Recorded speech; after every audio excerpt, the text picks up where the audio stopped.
A wild game one of the Stanley Cup playoffs, but all's well that ends well. Details on an eventful opening game of the Stanley Cup playoffs for the LA Kings on this edition of Locked On LA Kings.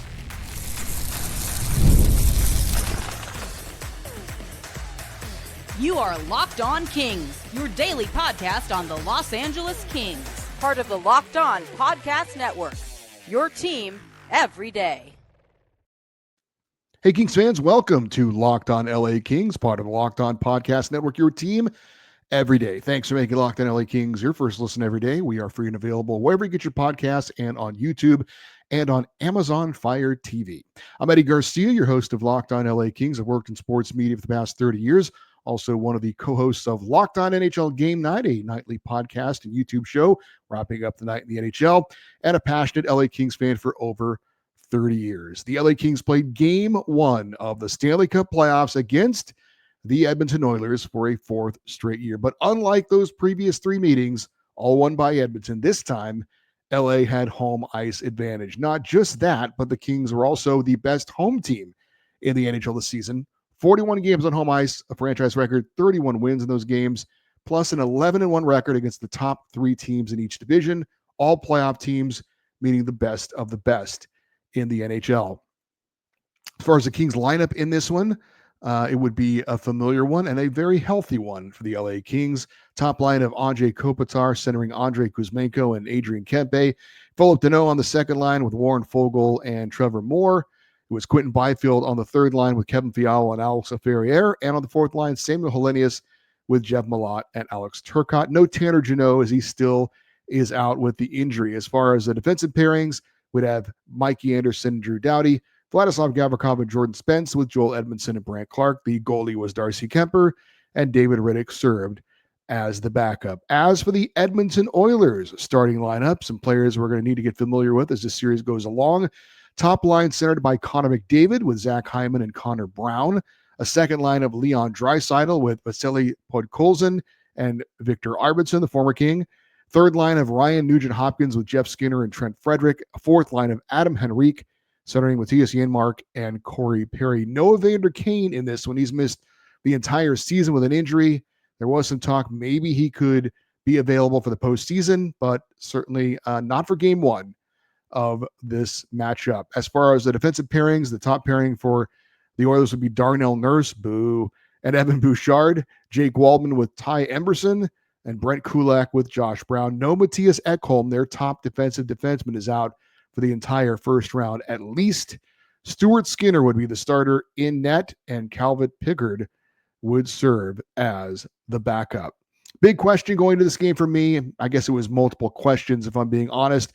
But the big question was, would the Kings use home ice advantage to get a big game win and start the series off on the right foot? Also, would the Kings at least keep the special teams even?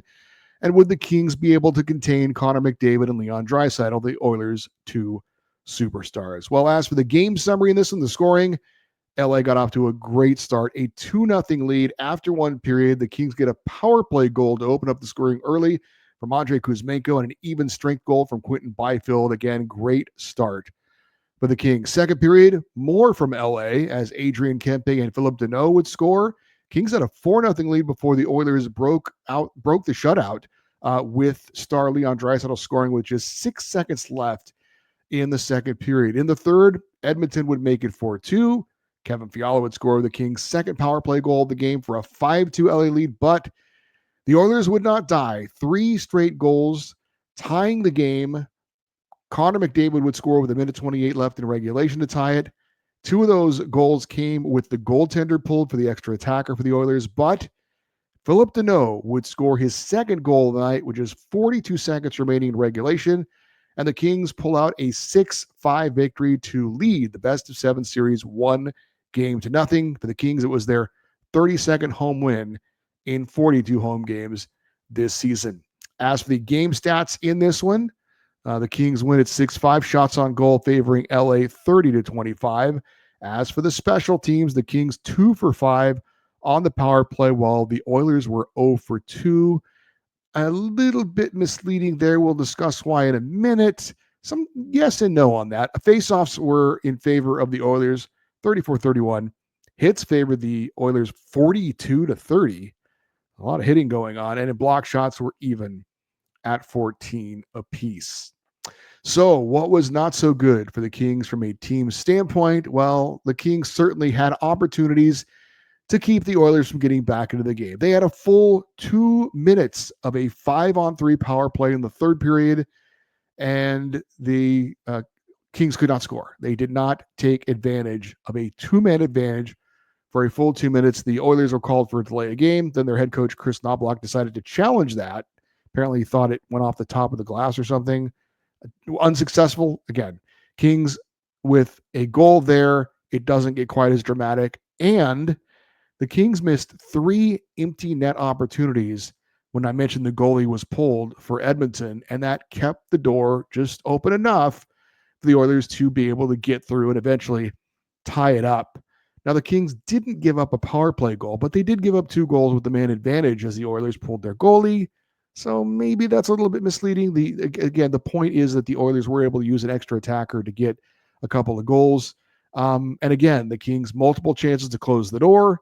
They left the door open, and Edmonton tried to walk through. Thanks to Philip Deno, they didn't get all the way through, but I think the Kings obviously have to do a better job of when they get really big opportunities, a 5-on-3 power play for 2 minutes, 3 shots at an empty net. Those are chances you have to capitalize on against good teams and great players, or else you keep them in the game. So what was good for LA from a team standpoint? Honestly, a lot. The Kings were very good defensively for about 2 periods and 10 seconds, or I should say a period and then like a second period, but the Oilers scored in the final seconds. And what I'm trying to say is it was 2 very good periods for the Kings. The Oilers did not have much time and space overall for those first 2 periods. I thought the Kings' back-checking was excellent. The penalty kill was outstanding. And so far, that new look penalty kill, I would say, for the Kings gets an A. The Kings stayed with the 5-forward power play for the number 1 power play unit and scored 2 goals, and that's obviously great. You might remember the Kings had 0 power play goals in the entire series last year. They get 2 in this game. And I wouldn't call it a panic move, but I did think it was telling that Oilers head coach Chris Knobloch paired up Connor McDavid and Leon Draisaitl earlier in the game. The reason is that the Oilers were just not generating much offense at all, and he felt like he needed to do something before the game kind of got away from him. It didn't really work out for him until later in the third period, mostly with Connor McDavid. And, the Kings, obviously, I actually like when they play Draisaitl and McDavid together because the Kings can then focus on stopping one line. Now, yes, that one line is uber dangerous with 2 of the best players in the game on it. But again, you can focus on that one line and stopping them. And then the rest of the time, it's just, there's not much there. I mean, I'm not saying that they're completely incapable of scoring, but again, you put those 2 guys together and you know exactly what it is you got to stop. It's that line. Our coach's quote from head coach Jim Hiller on getting the game 1 victory. He said, quote, "We made a couple of mistakes and they made a couple of really good plays. We did pretty well up until that point. They're going to make some good plays. We're going to make some good plays. We didn't make that many. So when we did in those moments, they made good plays and took advantage." Mistakes, he's saying. We didn't make that many mistakes, is what Jim Hiller was saying. My big takeaway from this game, well, let's start by answering the big questions I had moments ago. Would the Kings use home ice advantage and get a big game 1 win and start the series off right? Yes, they would. I don't think the Kings got off to the kind of start. I don't think the Kings get off to the kind of start that they got off to if they're not at home. And if they don't get off to that good start, they probably don't win the game. So did home ice advantage impact game 1? I would say yes. Did the Kings keep the special teams battle even? Yes, despite the couple of goals with the extra attacker, but yes. The Kings stayed out of the box too, by the way. Only committing 2 penalties in this was great considering the type of defense they were playing. I thought the penalty kill was really good. Now, the question, would they contain Oilers stars Connor McDavid and Leon Draisaitl? The answer for Draisaitl was pretty much yes. Yes, he had a goal and assist, but for McDavid, the answer was no. He had a goal and 3 assists and almost single-handedly pushed the Oilers over the finish line late in this one. So yes for Draisaitl, no for McDavid. And I would have to say for a while, I was really enjoying this game. And I will say very lucky as a member of the media. I get to go to all these games, sit up in the press box. I'm very, very lucky to get the chance to do that. And I was having a good time. I was feeling very, very excited for most of the game. And then at the end, when it was all said and done, obviously I'm still very happy the Kings won the game. That's one less game they have to win this series. But I think I was probably more relieved than actually excited when it was all said and done.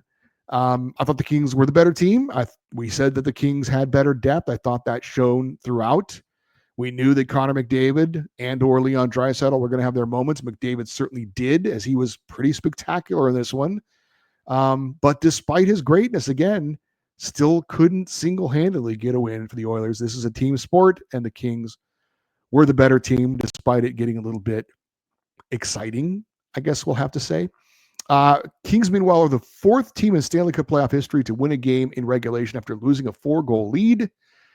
But in the end, that's all just an interesting footnote. All that matters is the Kings get the win and take a 1-0 series lead. Up next, we'll get into some of the individual performances in the win. That's next here on Locked On LA Kings, your team every day. Looking for a snack that is both delicious and nutritious? Then you need to crack into a good source of protein with Wonderful Pistachios. Wonderful Pistachios is one of the highest protein nuts. Each 1 ounce serving has 6 grams of protein, giving you over 10% of your daily value. Plus, they're packed with fiber and better for you unsaturated fats to help keep you feeling fuller longer. It's the perfect grab-and-go snack for busy days, whether you're snacking at your desk or on a road trip or just need a quick protein boost. If you love cracking open every shell for that satisfying crunch, the in-shell options are a classic favorite. Wonderful Pistachios is a complete protein, providing all 9 essential amino acids. Whether you're running between meetings or dropping off the kids, Wonderful Pistachios is a snack that works as hard as you do. Get snackin' and get crackin' with a snack that packs a protein punch. Visit wonderfulpistachios.com to learn more. Let's talk about some of the individual performances in the win over the Oilers in Game 1 of the Stanley Cup playoffs for the LA Kings. We'll start with the netminder Darcy Keer. He allowed 5 goals on 25 shots. Certainly not what we're used to, but also some of the defense played is not what we're used to. And we have to give some credit, unfortunately, to Connor McDavid. As far as the 5 goals that were allowed by Darcy Keer, the first goal, McDavid gets away with grabbing and holding the stick of Anze Kopitar, which is illegal. He gets the star treatment on that one, I guess. He used that to get an advantage on Kopitar, get around him, and then he would feed Leon Draisaitl for a one-timer. McDavid to Draisaitl for a one-timer, that's obviously a shot that most goalies in the NHL are not going to be able to stop. Second goal that Kemper allowed, he made 3 saves before the Oilers finally stuffed it in. I think the Kings have to do a better job of clearing out the front of the crease in that situation. Third goal, Connor McDavid makes a power move around Vladislav Gavrikov and then fed it for a tap-in goal on the other side of the net. I did not see this real time, but when I saw the replay, Corey Perry cross-checks Joel Edmondson in the back, knocking him down, and that's why Perry was all alone on the back door to tap that in. So there was something the officials missed. On the fourth goal, Edmonton pulls the goalie for the extra attacker. McDavid gets the puck, makes a move, and then passes it right around a sprawling Drew Doughty to Zach Hyman for a tap-in goal. A great player making a great play for McDavid. And in the fifth goal, once again, goalie pulled for the extra attacker. Connor McDavid takes it hard to the net, went right around Mikey Anderson. And honestly, I don't know what Drew Doughty was doing defensively on this play. It was like he was playing the pass, but there was nobody behind him for McDavid to pass it to. In that situation, Doughty's got to know what the situation is around him. And if there's nobody there that he's defending, then you've got to go to McDavid. He didn't, and he shoots it off the far post and in. So all in all, not as bad of a game for Darcy Keer as you might think, in my opinion. As far as some of the skaters, obviously we got to start with Phillip Deno. Scored 2 goals, including the game winner, the 4th and 6th goals of the game for the Kings. His first goal was on a bad turnover up the middle of the ice. He and Quinton Byfield were both there. Q left it for Deno, who put home a wrist shot. Second goal, the game winner. Deno was trailing the play. Pass off the boards was tracked down by Trevor Moore in the Oilers' end. He leaves it for Deno. With Warren Foegele going to the net, Deno is able to just get enough of a bouncing puck on a one-timer to push it past Stuart Skinner, with Warren Foegele jumping up in the air in front of the goaltender, maybe distracting him. It goes in the net, and that was your game winner, 6-5. But obviously, Kings had a lot of big players stepping up, but you need some other players to have some big games as well. And Philip Deno clearly is one of those unsung heroes for the Kings. Great defensive centerman, does a lot of dirty work, wins faceoffs, plays great defense, kills penalties. But for him to get a couple of goals in a playoff game and help them win it, that's obviously big for him and big for the Kings. Adrian Kempe scored the Kings' third goal, had the initial slap shot on net, save made. Kings get the rebound, Kopitar to Kuzmenko behind the net. Kuzmenko just gets enough on a pass out in front for Kempe, who calmly made a move around the goaltender and scored on a backhander. For Kempe, he's got 21 career playoff goals. All of them are against the Edmonton Oilers. Andrei Kuzmenko, boy, this pleasant surprise continues to get more and more pleasant. Scored the Kings' first goal on the power play, his first career playoff goal in his first career playoff game. And what a difference he has made on the Kings' power play. He was in front of the net, stick down. Kevin Fiala makes a great pass through traffic right on his stick, deflects it in. And I've talked about this before. I love how Kuzmenko does the unexpected thing often with some of his passes and shot attempts. It really keeps the defenses on their heels, and he rarely turns it over when he does it. They're not risky. They're just unexpected. He also had a great wraparound chance in the second period. Stuart Skinner actually kicked it off the goal line with a save. Kuzmenko finishes with a 3-point night in his first career playoff game. Also had assists on the Kempe and Fiala goals. Quinton Byfield scored the Kings' second goal, his first career playoff goal as well. He went the entire postseason a year ago without scoring a goal. Drew Doughty with a shot. Save was made. The rebound, though, deflects to Byfield. He clubs it, drops it down, and shoots it all in one motion. It deflects off the goaltender and goes in to make it 2-0. Also had a assist on the Philip Deno first goal, did Quinton Byfield. Kevin Fiala scored the Kings' fifth goal, one-timer on a two-man advantage power play off a nice clean feed by Adrian Kempe after Kopitar wins a faceoff. Fiala has been so deadly on those one-timers on the power play this year. I got to think 90% of his power play goals have come from those one-timers. I did mention the Kings missed 3 empty nets at the end of the game. 2 of them were from distance. Fiala, though, had one at about center ice, and he's a sniper. Game on the line, empty net goal from center ice. You got to bury that. You just have to. He didn't, left the door open, and the Oilers almost kicked it down.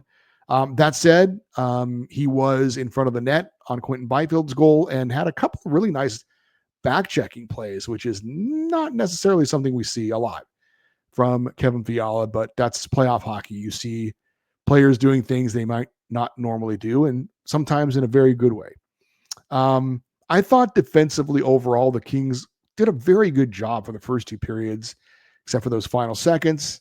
Things obviously got away from them a bit in the third period, but I do think some of that has to just go to Connor McDavid being that good. McDavid played 23 minutes and 21 seconds, Draisaitl 22 minutes and 2 seconds. I'd love to know how many minutes they played in the third period because it seemed like they hardly left the ice.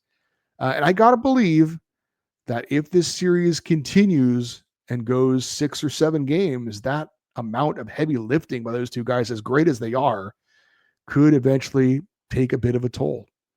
I did want to check some of the team leaders for the Kings in the win over the Oilers. Adrian Kempe and Andrei Kuzmenko each had 3 points. Kevin Fiala led the team with 5 shots on goal. Alisa Ferrier led the Kings with 4 hits. Mikey Anderson, Drew Doughty, and Vladislav Gavrikov each had 3 blocked shots. Drew Doughty led the Kings in ice time with 26 minutes and 9 seconds. And Alex Turcotte, actually, it was Andrei Kopitar. Andrei Kopitar led the Kings in the faceoff circle.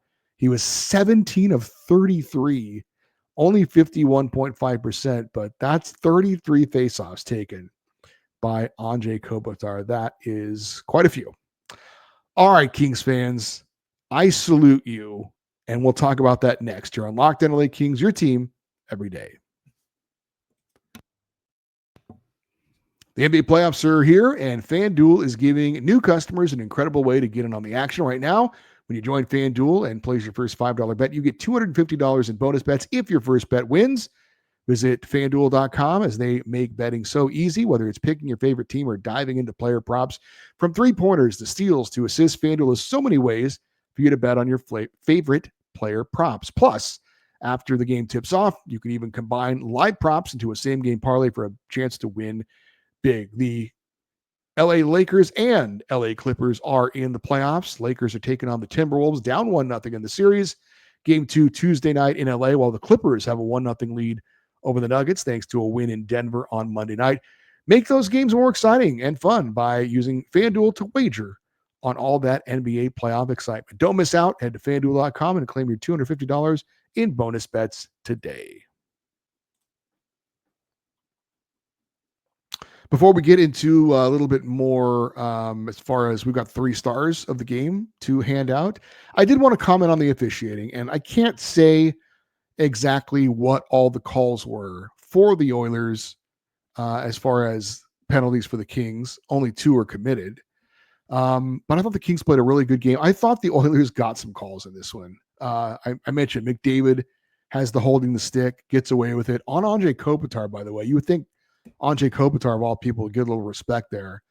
Corey Perry doesn't get called for the cross-check on Edmondson. He scores on that play. And then Mikey Anderson got called for a penalty when he and the Oilers player were locked arm in arm. And I don't know, I guess because the Oilers player was an offensive player, then, you know, you would think that would be just, he's holding me, I'm holding him. But it's kind of like if you watch football, you know, an offensive player can get away with a little push, whereas the defensive player gets a little tug. They almost always call it on the defensive player. So as for the coaching, I thought that Chris Knobloch's decision to go with McDavid and Draisaitl, it didn't make a lot of sense to me early on. It didn't really work early on.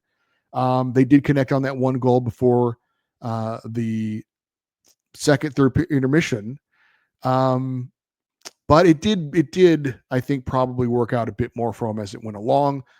He did have that, I would say, risky challenge on the delay of game call, which did not work out in his favor as far as the challenge being upheld. He gave the Kings a 2-man advantage for 2 minutes. And normally that is, if you make that decision and it leads to that result, usually means it's going to be a puck in the back of your net. Unfortunately for the Kings, they did not make the Oilers pay for that mistake. As far as Jim Hiller, I like the fact that he stuck with 5 forwards on the power play. I think that certainly paid off. Also made a nice move where the Kings' number 1 power play unit was on the ice. They had a prolonged shift. They come off. The second power play unit goes on, and not long into their shift, they draw a penalty. It's a 2-man advantage, and Hiller goes right back to the top power play unit, and Kevin Fiala would score on that one-timer. So I thought that was a nice move. He's like, okay, this is a big opportunity in the game. I know you guys are a little tired, but we'll get you back out there and get a goal. And of course, players are miraculously not quite as tired when they're playing on the power play. 3 stars of the game. I thought this one was pretty easy, but I'm going to go with my number 3 star, Andrei Kuzmenko, for a goal and 2 assists. Again, continues to be a great addition to the LA Kings. Just in front of the net, taps it in. Kevin Fiala really made the play, but Kuzmenko had to get into that scoring area and be ready for it, and he was. Also, again, a couple assists as well. Andrei Kuzmenko, my 3rd star. Adrian Kempe gets my 2nd star. Now, like Kuzmenko, he also had a 3-point night, a goal and 2 assists, but I thought his overall defensive work, as usual, was very good. And that's why he gets a little bit of an edge over Andrei Kuzmenko, gets the number 2 star, but the number 1 star of the game, of course, the man with 2 goals, including the game winner in the final seconds. That would be Philip Deno. Okay, I met with some Kings fans during game 1 of the Stanley Cup playoffs. Hello to Edward. It was great to meet you. And I also caught up with a couple of old friends of mine, Chuck and Damien, who are Kings fans, and I used to play hockey with them. And they said that I called out Kings fans on the show the other day. Now, I didn't think I did. And if I did, I didn't mean to. All I said was, we have home ice advantage. And if you're going to the game as a fan, we need you guys to really help the Kings. And you heard Jim Fox say it in our interview with him, talked about why the Kings are so good at home. He said because he felt the Kings have such a high energy, high, you know, they're always moving, they're always working, and when they're at home, this is away from the puck, that kind of hard work, when you get a little extra boost, a little extra energy, that could be the difference. And I thought Kings fans were absolutely awesome in that game. I really did. I was very impressed. I was very happy. And it started at the beginning in the most unexpected and unique way. The national anthem. So I assume you guys saw this on TV. Someone with the LA Kings decided it would be a good idea for the Koreatown Senior and Community Center harmonica class to perform the national anthem. Now, God bless these ladies. And I could certainly see this for, I don't know, Korean Heritage Night would seem very appropriate. But for game one of the Stanley Cup playoffs in Los Angeles, the entertainment capital of the world, we had the Koreatown Senior and Community Center harmonica class to perform the national anthem. I was like, what is this? So they started playing the harmonicas, and right away, the fans started singing the U.S. national anthem. And it was by far the loudest I've ever heard Kings fans sing a national anthem. And I was at the first Kings game after 9/11, and it wasn't like that.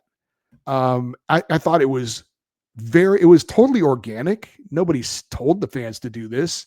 It wasn't like, Trevor Rabel and the PA announcer said, okay, fans, let's sing along with the harmonica players. No, it just happened. And it was awesome. We've seen this in Edmonton and other places, but we don't see it that much in the U.S. And frankly, we don't see it that much in California.